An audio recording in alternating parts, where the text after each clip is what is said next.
The following is a paid program and the views and opinions expressed are those of the host and other speakers and do not reflect the views and opinions of TVG Channel 28.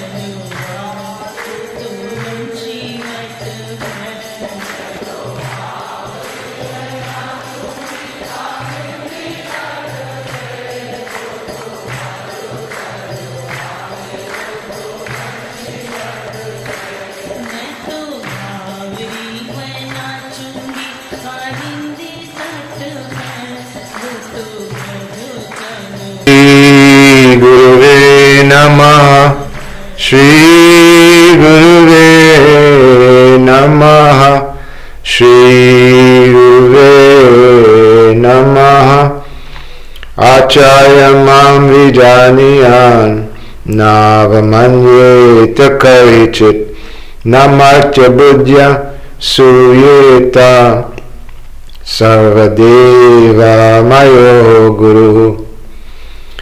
हे अकारण करुणा पतित पावन श्री कृष्ण, तुमसे विमुख होने के कारण अनादिकाल से हमने अनंत अनंत दुख पाए एवं पा रहे हैं।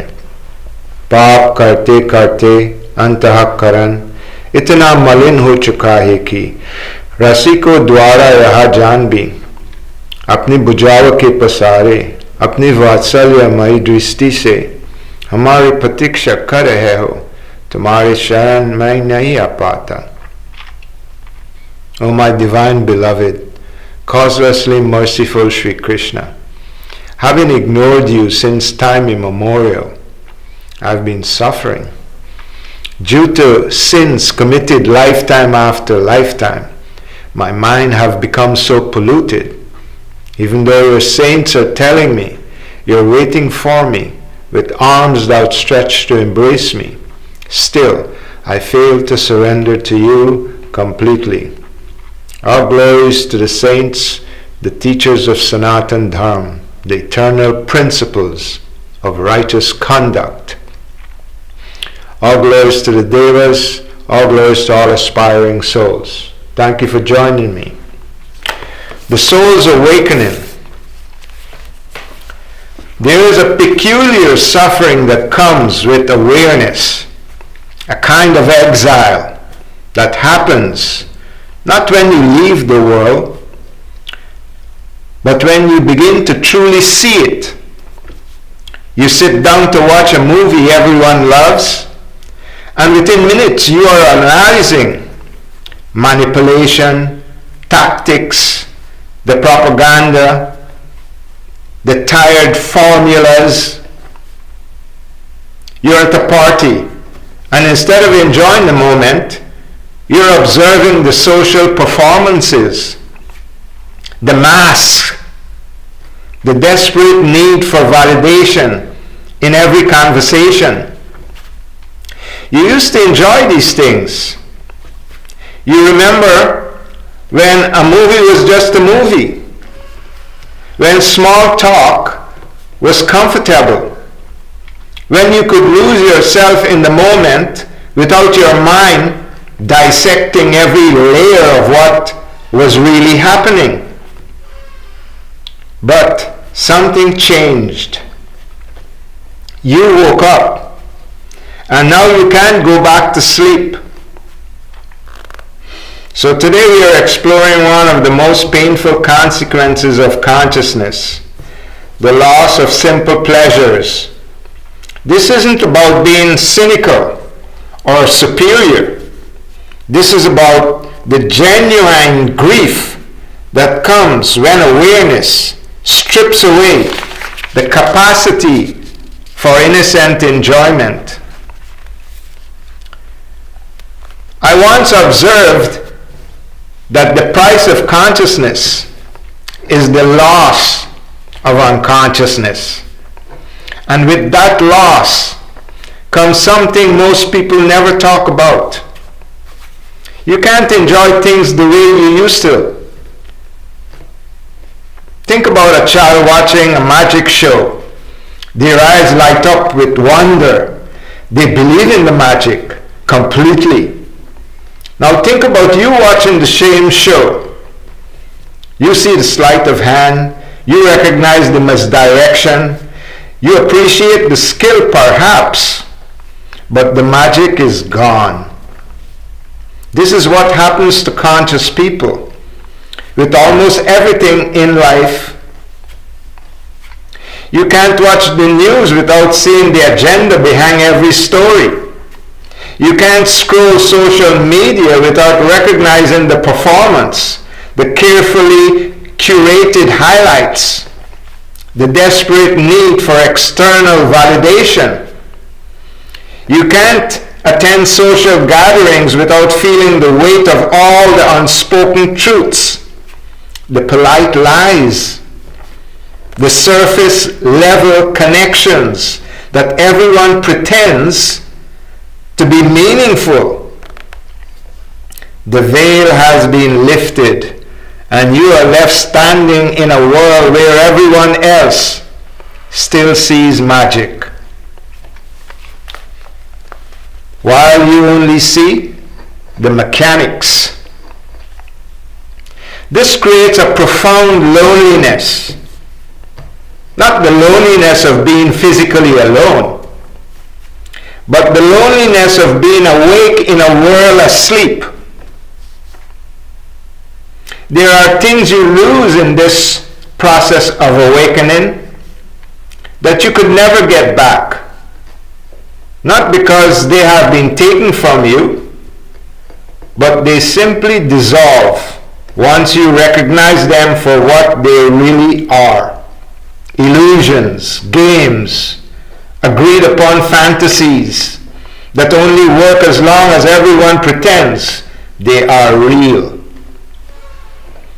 The first thing you lose, perhaps the most disorienting, is your ability to take the social game seriously.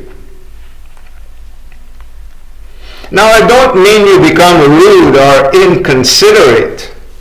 What I mean is you can no longer participate in the theater of social posturing with the same earnest investment you once had. You see people maneuvering for status, competing for recognition, carefully constructing their images, and you can see right through it. You see it as a kind of dance, a ritual that everyone has agreed to perform. But now the spell is broken. Before, you were probably a willing participant in this dance. You cared about your reputation, your social standing, what people thought of you. You played the game because everyone else was playing it. And it seemed like the most natural thing in the world. But once you wake up, you see the game as a game. And here's the thing about games. Once you recognize them as games, they lose their power over you. You might still play, but you're no longer fooled into thinking the game is reality itself.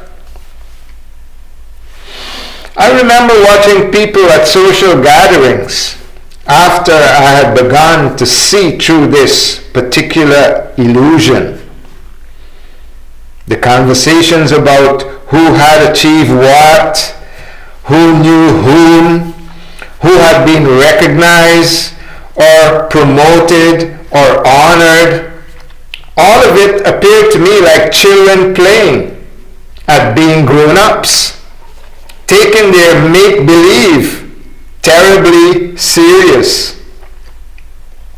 And I don't say this with any sense of superiority, mind you. I'm not suggesting I was better than these people.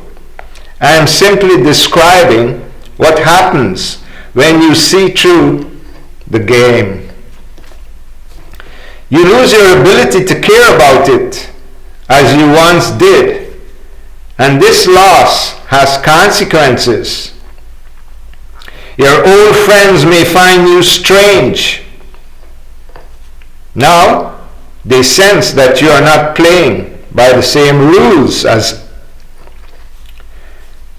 that you're not impressed by the things that they are impressed by.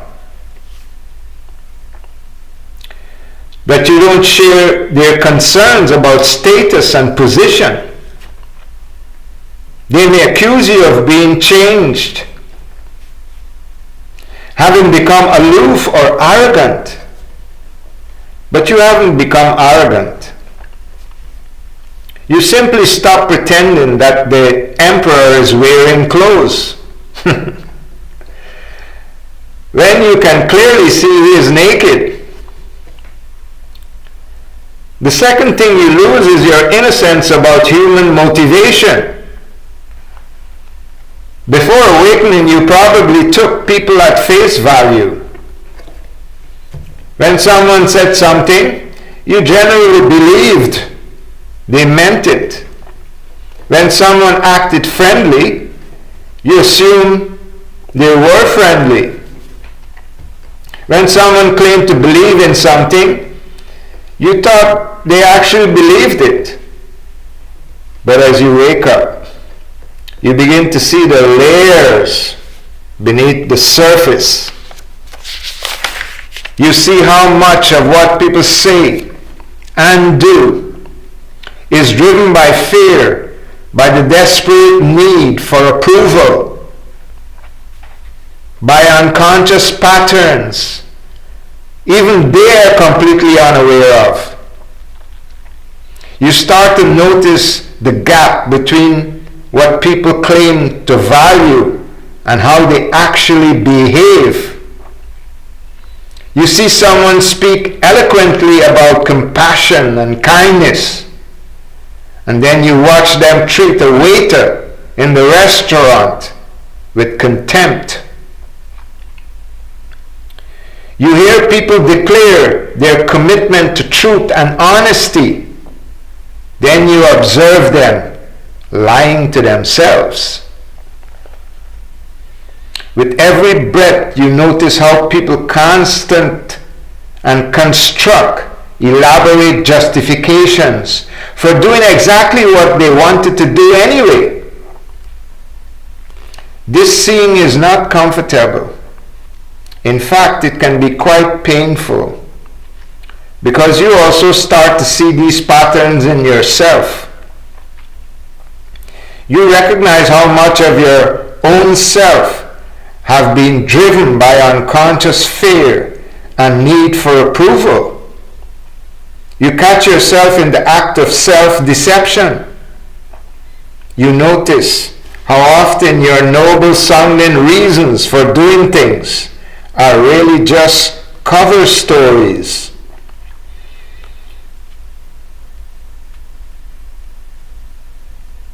Trying to cover much more basic drives. The desire to be liked, to feel safe, wanted, to avoid discomfort, to avoid embarrassment. Once you've seen this, you can't unsee it. And this means you lose a certain kind of trust in human nature. Then you take a deep look at your own story. Every human being constructs a narrative about their life. Where they came from, what happened to them, what it all means, where they're going. This narrative gives life a sense of coherence and purpose. It turns the random events of existence into a meaningful story with heroes and villains, triumphs and tragedies, lessons learned and wisdom gained. Before awakening, your story was probably very important to you. It defined you. It explained you, justified you. When people asked who you were, you told them your story. When you thought about yourself, you rehearsed your story. The story gave meaning to your suffering and significance to your achievements. But as you wake up, you begin to see your story as just that, a story, a narrative to justify your actions. What you spoke of as a triumph, you now know was your folly. So this is an experience you go through by waking up. In 1981, I returned from Canada to wait until my immigration documents allowed me to return to Canada as a resident of Canada. 5 years after I became a citizen. I had to wait until my fiancée had her documents for residency, and then we would get married, and then I would go back to Canada. During that time, I was, enjoying the life. I was not awakened as yet. I was just a soul thinking that I am a body with a soul. I didn't realize yet that I was actually a soul with a body, an eternal soul, a child of God with a temporary material body given to me by my father and mother. I only related to the desires of my senses to enjoy. So like everyone else, party, drinking, smoking, womanizing. This was my life. One evening, I saw the death of a young horse. I saw that horse during the day. It was just born that day, early in the morning. And then by the time evening came, it was running.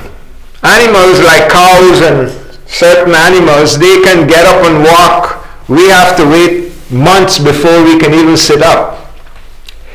So when evening came, that horse was running up and down beside the road. And the glare of an oncoming truck caught its eyes maybe, and it ran into the path of the oncoming truck and was killed. And I thought to myself, this is amazing. What is life? What does it mean that you're born today and you die today? Well, what was the purpose of this animal's birth? The very next morning, we will continue our sporting. I had some money which I worked and came with, and I had a few friends I was taking them, and we were sporting from day to night. And we were about to go to the village called Better Hope. I live in Montrose.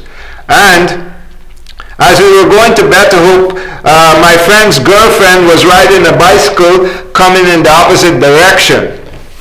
When she saw my friend, it seems they had a little spat, and she was upset with him, and she tried to turn the bicycle around, not taking care to see what is behind her, and she turned the bicycle into an oncoming car. And she flew into the windscreen and was thrown maybe 20 feet into the corner, and we saw another death the very next morning after the death of that horse.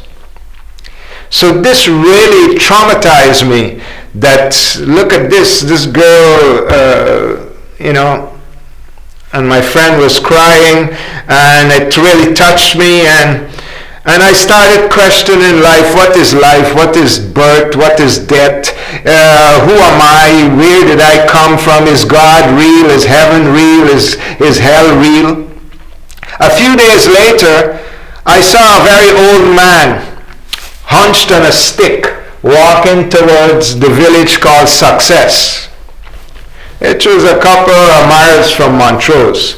I stopped my motorcycle and I said, Uncle, where are you going? Let me take you there.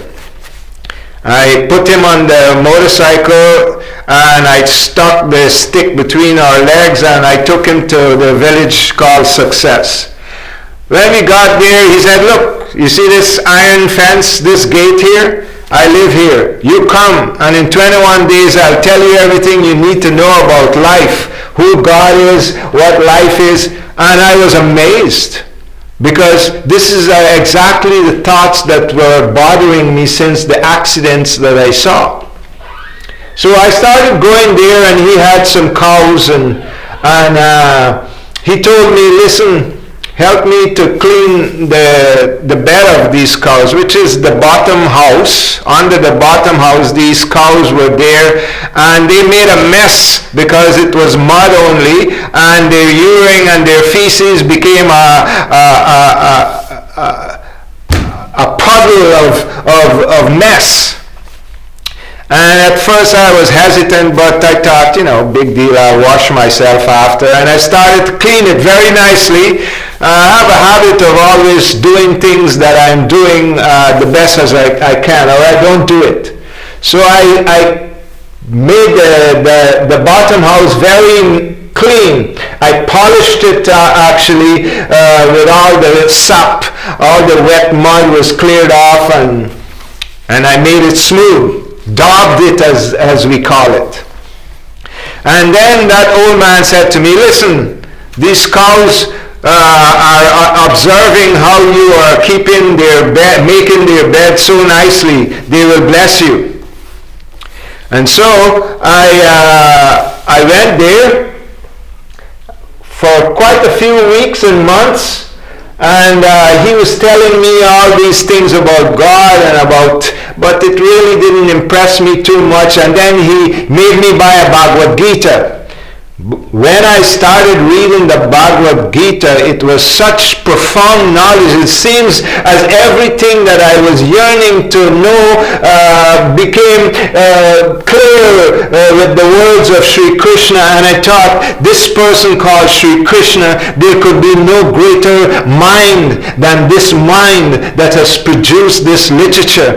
I recognized, because I was a very avid reader. I read books like Tolstoy, Dostoevsky, Byron, Mark Twain. I was always into the classics, Leonardo da Vinci. I was always searching for knowledge, and science was a part of my yearning to know what is the truth about what's going on in the heavens, and what are the sun and the moon, and what is the galaxy, and what is the universe. These were always questions in my mind. And here the Bhagavad Gita started to reveal all the things that I had as burning questions. Then the old man said to me, I want to show you something, but you need to go to a pure place. A place where there is no drinking and animals being slaughtered, cleaning. So at that time, I bought Back to Godhead magazine from a devotee of the Hare Krishnas, and I read at the back several locations where they are located, and I saw that they were located in Iflut. And so I took my motorcycle with a friend of mine, Lake Ram Chetram, and I went to Iflut, and I begged the person there. I'm not sure who he was. I'm sometimes thinking it was Buddhi. But I begged him, he was hesitant, and I said, please allow me to stay here at least for a couple of days, and I am really interested in this philosophy, and I've been reading the Bhagavad Gita. And so he said, okay, and they put us in a little hut that was in the yard. I think there were several of them, but he put us in one of those huts in the yard. At 3:30 in the morning, one of the devotees came and knocked on the door and said, get ready for Mangal Arti. So at Mangal Arti, we got ready and we went, I think the deity room where the deities are was the top floor. And they started to sing and playing drums and kartals, and the devotee was in front of the deities waving the arti lamps and several things. And as I was listening to the singing and the music, it seems the kartal, the sounds of the bells, the kartals, entered into my ear, and I felt as if it started to penetrate into my heart, which started to beat faster, and there was a trembling in my heart. And at that time, everyone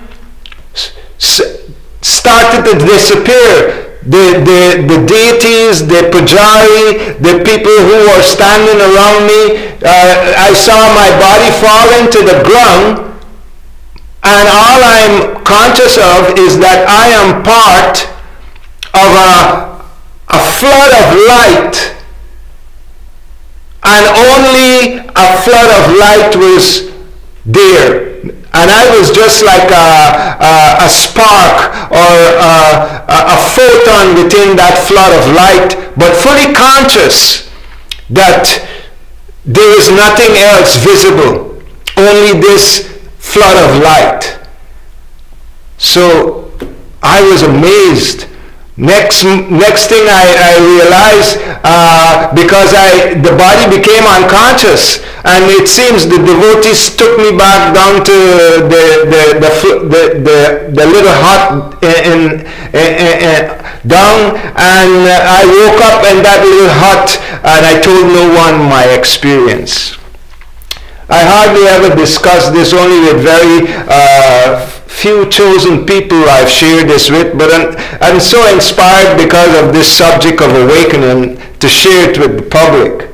And I went back to the old man and said, you see, there is a dimension beyond your eyes. What you saw was called Brahman, that effulgence that came from the divine body of Krishna.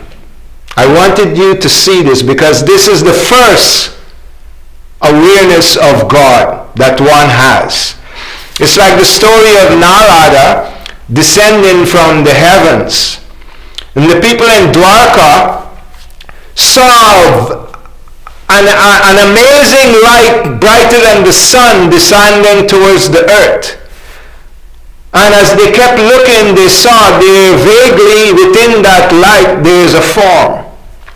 And then when Narada stood among them in the city of Dwarka, they recognized, oh, it's Dev Rishi Narada. So God realization is experienced by first experiencing the effulgence of his body, which is called Brahman.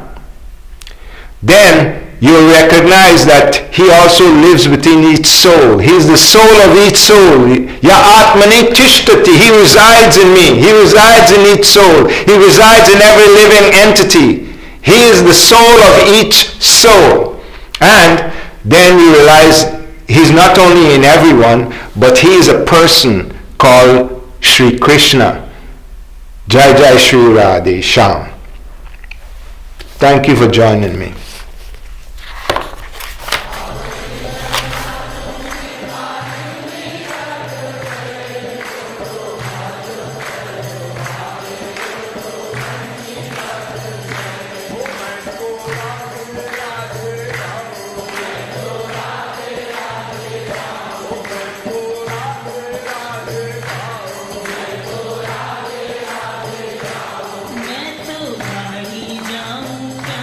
That was a paid program, and the views and opinions expressed are those of the host and other speakers, and do not reflect the views and opinions of TVG Channel 28.